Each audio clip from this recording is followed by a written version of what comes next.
Bonjour à toutes et tous, vous écoutez First Print, votre podcast comics préféré pour une nouvelle émission du format Super Friends. C'est le podcast dans lequel on va à la rencontre des personnes qui font vivre la pop culture, la culture comics par leur travail.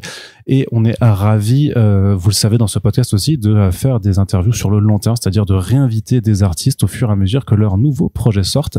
En début d'année, nous avions reçu Lorenzo De Felici pour son travail sur Kroma qu'il avait entièrement écrit et dessiné, sorti chez Delcourt. Et l'artiste est de retour dans nos librairies et aussi en France avec la sortie du premier tome de Void Rivals, la nouvelle série de Robert Kirkman qui lance également ce qu'on appelle l'Energon Universe. Et donc, Lorenzo De Felici nous fait le plaisir d'être de retour en France pour une tournée de dédicaces et nous sommes donc allés à sa rencontre. La dernière fois qu'on s'était vu, c'était online et maintenant c'est en face à face. Le générique se lance et on se retrouve en anglais avec Lorenzo.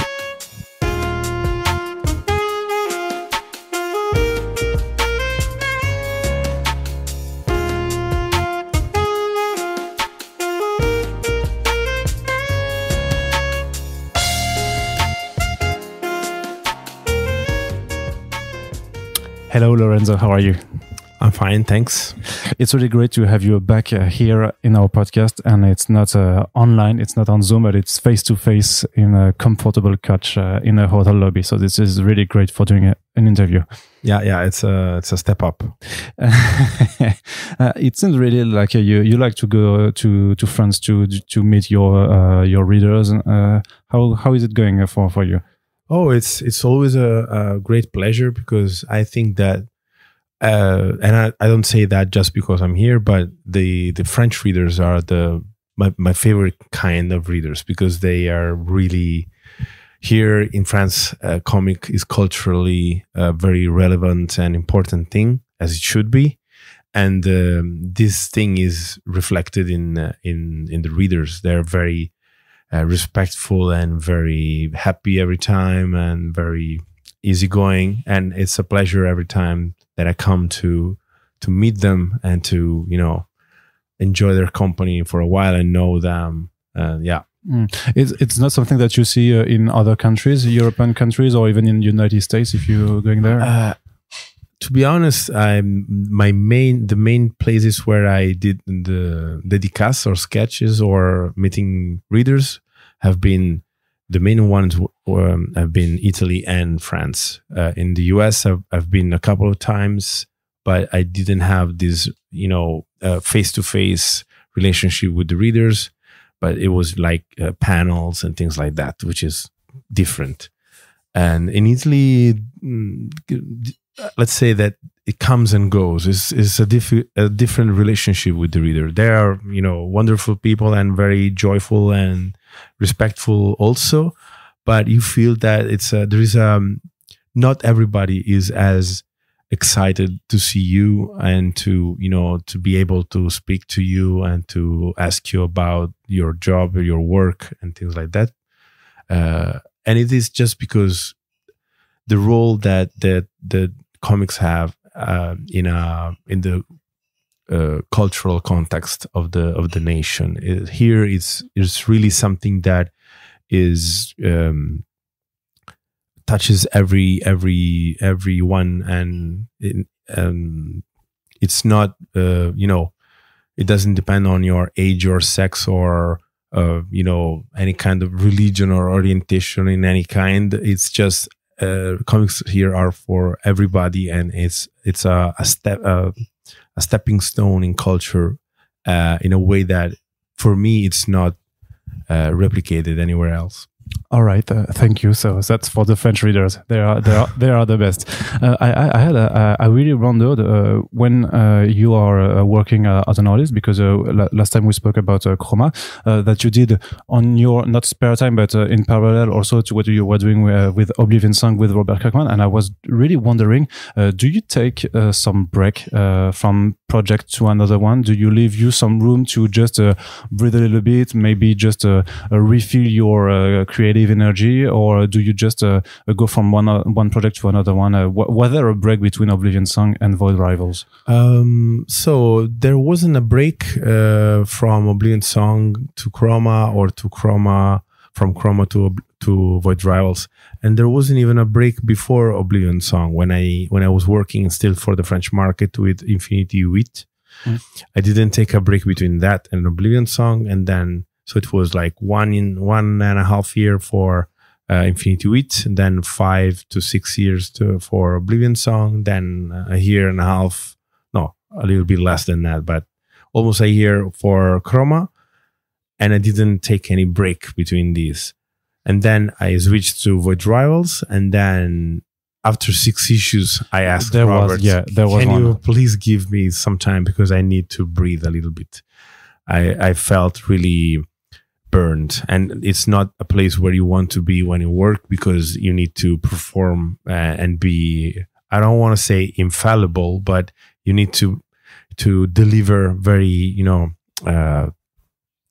every month 20 pages, and it's not, if your mindset and your mind is not fresh enough, you don't have the strength to do it, not even the time, but the strength to bring yourself to do it in an efficient way. So I asked him a little bit of a break between the 6 and the 7. So the first trade paperback that is now came out in France just now, and the second one there was a little bit of a break.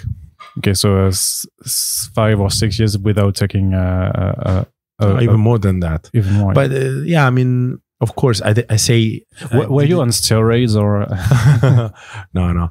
I say I didn't take any break, but I don't know. Like every year, I took at least 1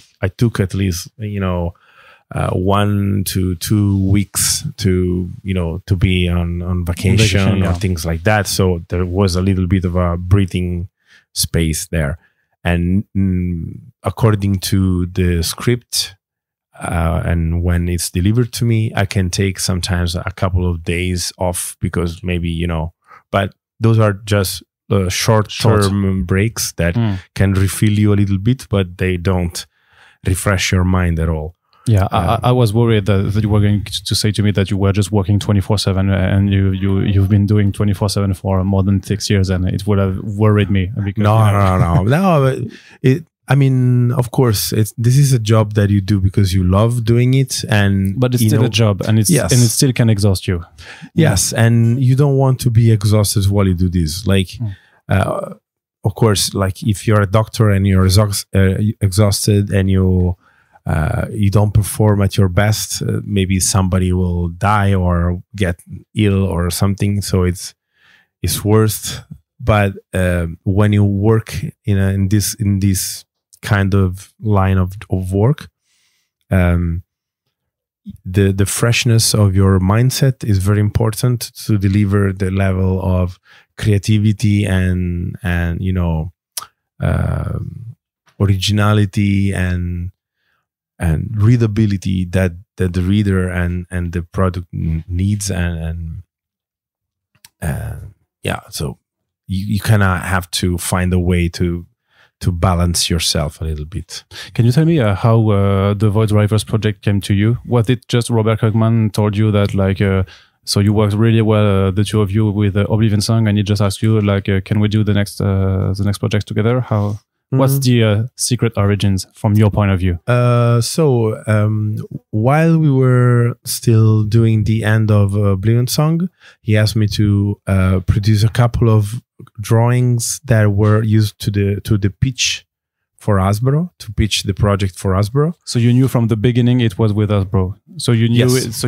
What the whole license stuff with Transformers and G.I. Joe. I know, I knew, but I didn't know that that Robert wanted necessarily to involve me. The two pictures were two covers that weren't used anywhere now, and one was for the Transformers and one was for Void Rivals. But of course, I didn't design anything for Void Rivals, so it was kind of a random stuff.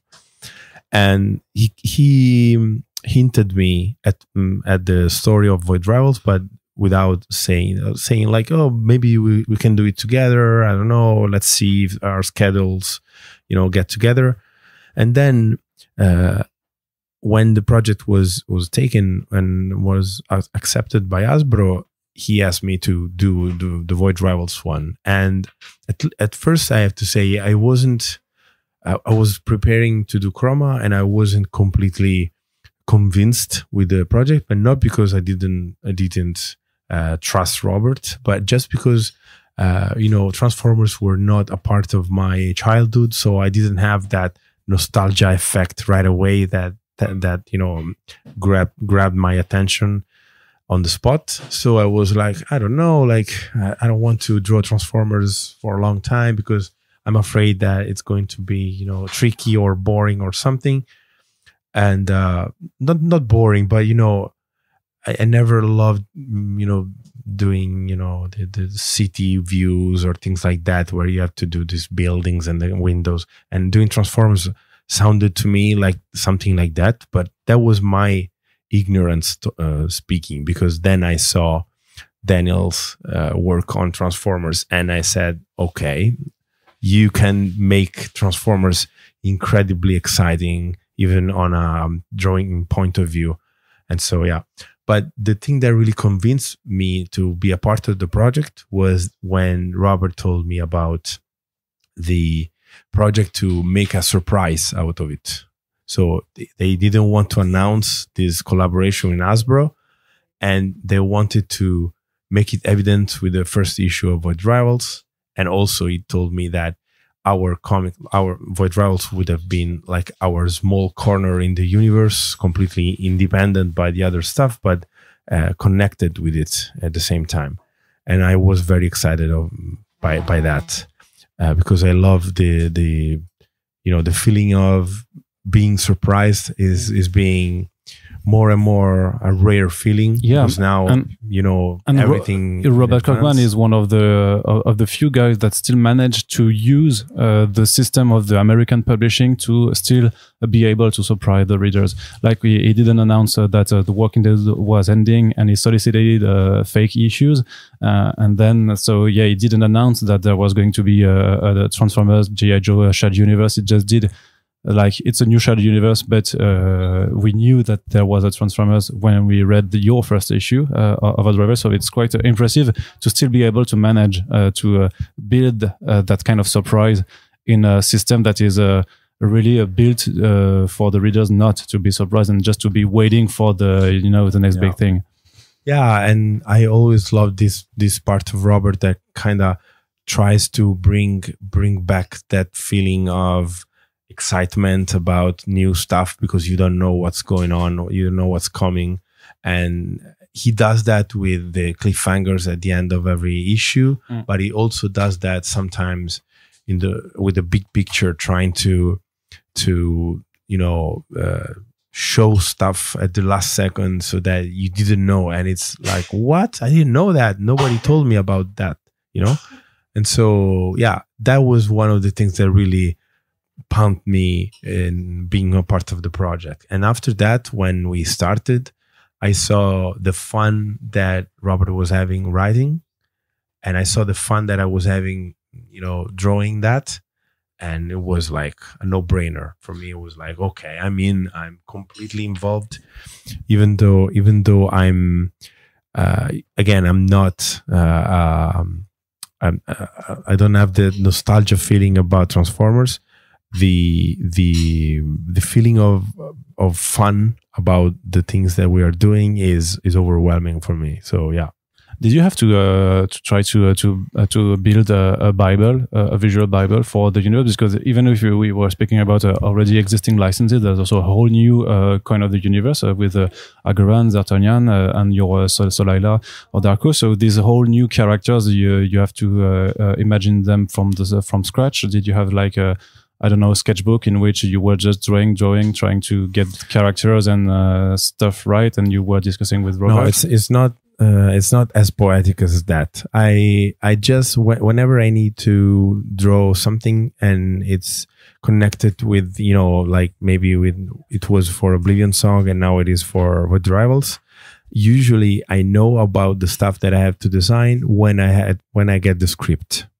And so I don't have any time to roam around and look for stuff and find the inspiration or look for characters for that long. Usually I try and be the most efficient possible. I try to give myself some rules. So for example, for Void Rivals, I knew what kind of characters they were, the two main protagonists.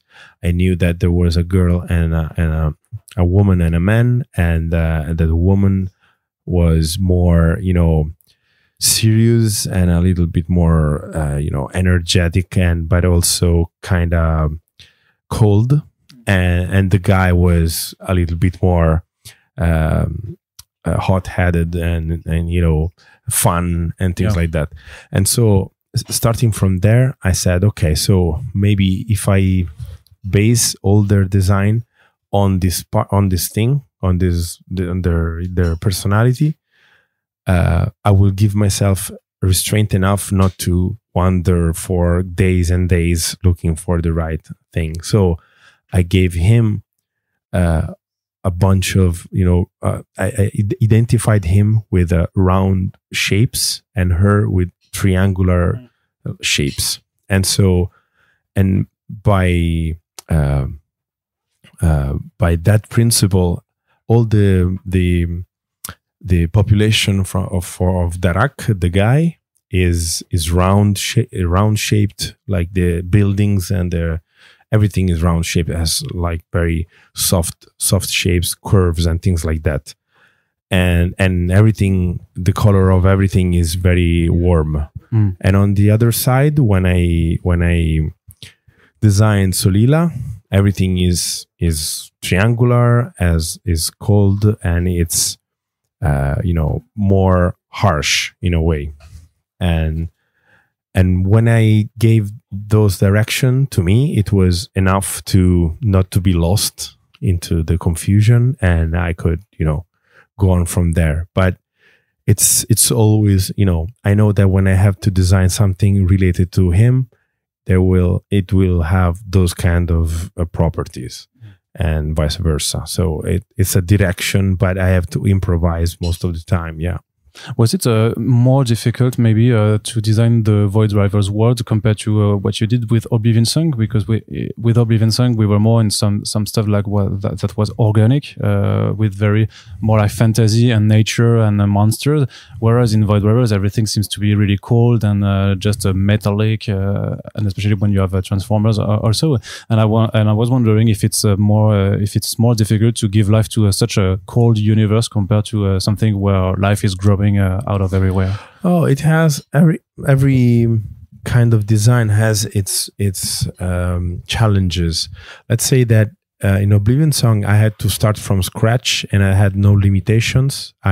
Basically Robert said to me, okay, now draw a planet and all is inhabitants, which is like a high order. Like how can you have to start from scratch and create a whole ecosystem. So that was hard in that regard. For this one, for Void Rivals, the challenge was trying to come up with designs that could be part of the universes of G.I. Joe and Transformers.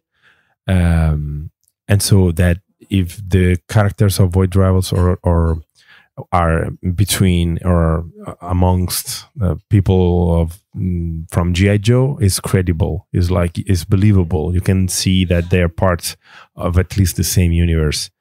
And so I had some limitations, and limitations in design are both a good thing and a bad thing. They're a good thing because they channel your effort in a specific way, but sometimes they're a bad thing because if they're too narrow, if the channel is too narrow, then you don't have the opportunity to do anything particularly original. But that was not the case, because for Void Rivals, I think I had the freedom enough to come up with something cool, but also, if you see them with a Transformer or a G.I. Joe, they're not weird juxtaposition of characters that you can see them. Did you have to submit some of your work for validations from Hasbro? Yeah. Everything has to go through them. Also because this is quite different from what you've been doing in Creator Own before. Yeah, because this is work for hire. So everything goes through Hasbro. Everything that I do, everything that Robert does, everything goes through Hasbro because they have to have the last word basically.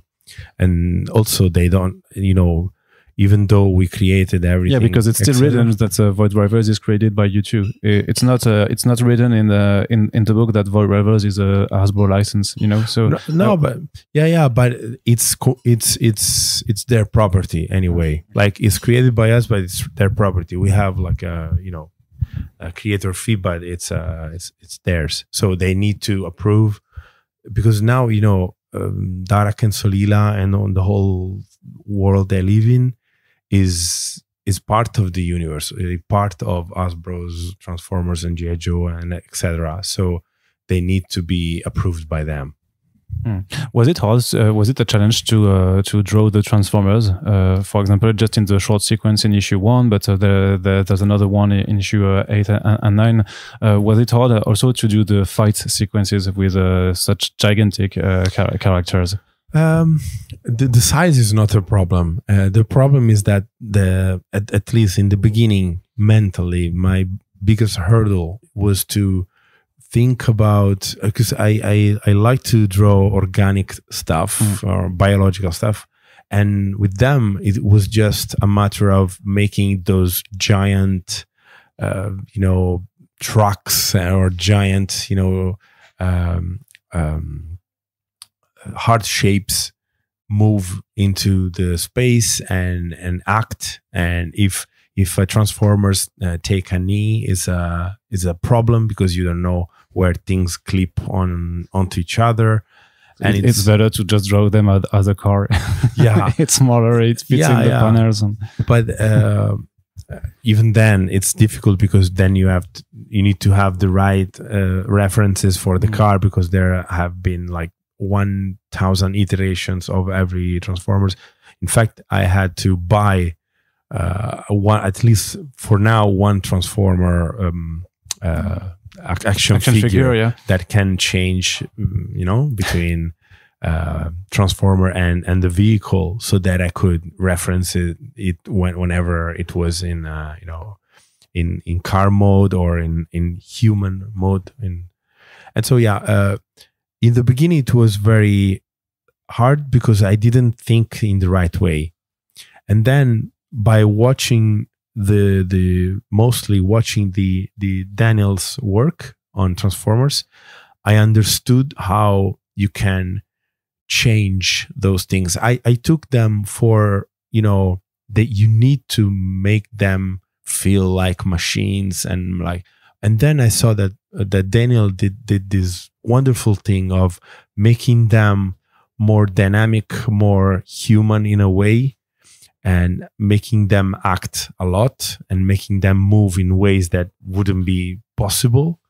But that gave me the license to feel more free about, moving them in space. And that gave me the confidence to do it, and to not fear every time that I need to make his arm move. Now I don't think about, how will the forearm go into the shoulder if I moved it that way. And I was talking about this with Emiliano Santa Lucia, which is an Italian toy maker, designer. Yes, thank you. That actually helped with Hasbro creating most of the Transformers in the original era. And when I was talking with him about this, and I was telling him about my initial doubts about those things, about the movement, he said, "Yeah, but there you just have to cheat. You just have to don't think about the shapes. Just cheat." And I felt way better after that. Are you using often this kind of cheating in your drawings? If something might be, too difficult, or just to maybe sometimes you are pressed by the deadlines, and sometimes you have to use that kind of. It's not. I wouldn't call it cheating when it's when I have to rush, or maybe I don't have enough time, etc. I don't cheat. But sometimes I find a way with experience, I found different ways to cut corners or to save time doing something. And it's always a matter of cutting corners without showing it, or trying to do something that looks exciting, but maybe is not that complicated for me to do. And which is one of the things that I really love about comics, that time is, I don't know if we talked about this when we talked about Kroma, but doing Kroma and having to, be pretty fast with it helped me integrate the variable of time into my skill set in a way. Because when you draw and you write or whatever in a comic, you never have to not think about the time that you have. You always have to factor time in to understand how you can draw, how you cannot draw, what to do, how to tell a scene or something like that. Time is always it's your skills, your talent, your discipline, and time. Those are the elements that you always have to keep in mind whenever you draw. And so again, for the Transformers, the cheating part is just that otherwise you couldn't make them act in some way. Like there are some, and you realize it when you have the toy. You try to make them turn in a certain way and they can't, because the pieces collide to each other. And so the cheating there is not a way to save time. It's just a way to, make something possible that wouldn't be possible if not. Okay, and last question. How far do you see yourself on Void Drivers? How far are you planning on doing the books? Are you going on forever? What are the plans? I don't know. Like we didn't talk about this with Robert. We are going as we please. Like we are having a lot of fun, and so we are not. We don't want to stop for now.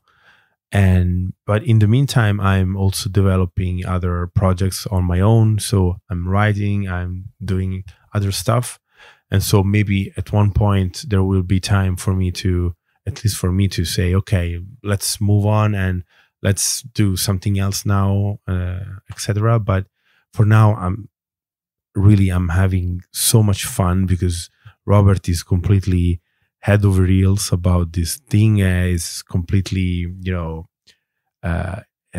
he's the biggest Transformers fan that I ever knew. And I remember that during our first calls during Oblivion Song, already he had. Not about Void Drivers, like the first times that we spoke to each other, he already had like the posters of Transformers behind him. So I know that that universe is really a dream of his since the beginning, and I feel very honored to be collaborating with him in this very fun part of his career, and so it's very fun when you work with somebody with such enthusiasm, and it's contagious, right? Yeah, it is.